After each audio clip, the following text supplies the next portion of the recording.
As promised, the United Auto Workers Union expanding its strike targeting General Motors, Stellantis, and Ford. All parts distribution centers are going to go on strike today. UAW President Shawn Fain says those centers will be on strike until, quote, those two companies, Ford's not in this mix of this round, they're in the original round, but those two companies come to their sense and come to the table with a serious offer. The strike against Ford Motor Company not expanding at least today as negotiations there have progressed some. Joining me now live with more academic research fellow at the Heritage Foundation, Joel Griffith. Joel, good to have you here. Thanks for having me.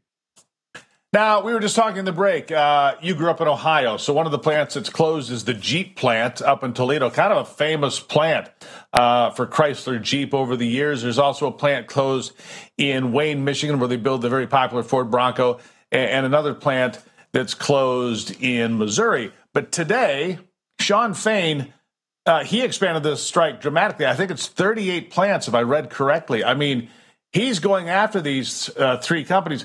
But even more concerning than that were emails that surfaced, that screenshots were taken inside a private chat session inside of X, used to be Twitter, basically saying, we're going to bring these companies to their knees for the next several months. We're going to teach these companies a lesson. And it came from the communications director of the United Auto Workers Union. They are not negotiating in good faith, Joel, from what I can tell. What are you seeing?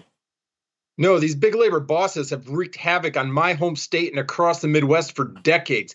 I grew up seeing these types of auto plants and assembly lines shuttered as companies moved to more favorable environments in places like South Carolina, Georgia, and Tennessee, where workers get a better deal because they're able to negotiate independently and where businesses do better as well. I'm saddened to see this. And what we're not hearing so much in the media are the offers that the big three have actually been making. They've been offering to increase wages upwards of 10% plus raises in the next few years that will meet or exceed, guaranteed, the inflation rate. You know, what's also not being said is that workers are earning $60 per hour on average with benefits. And what the unions are demanding would be an increase in wages of up to 40% over the next several years. And that could actually mean, in some instances, $150 per hour. Now, I know that sounds good on paper, but of course, when you're a business such as Ford that often operates on a 2% operating margin, if you increase those types of costs, you actually run the risk of shutting these factories down,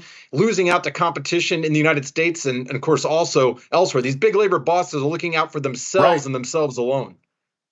Too much power, because I had somebody ask me today, well, can't the people, can't the rank and file, can't the employees go vote on what's been offered? Because some of the contract offers were 20% increases. Of course, as you pointed out, the original demand was for 46% increases. They backed that down to 36%, has the UAW, but they also want a 4-day work week.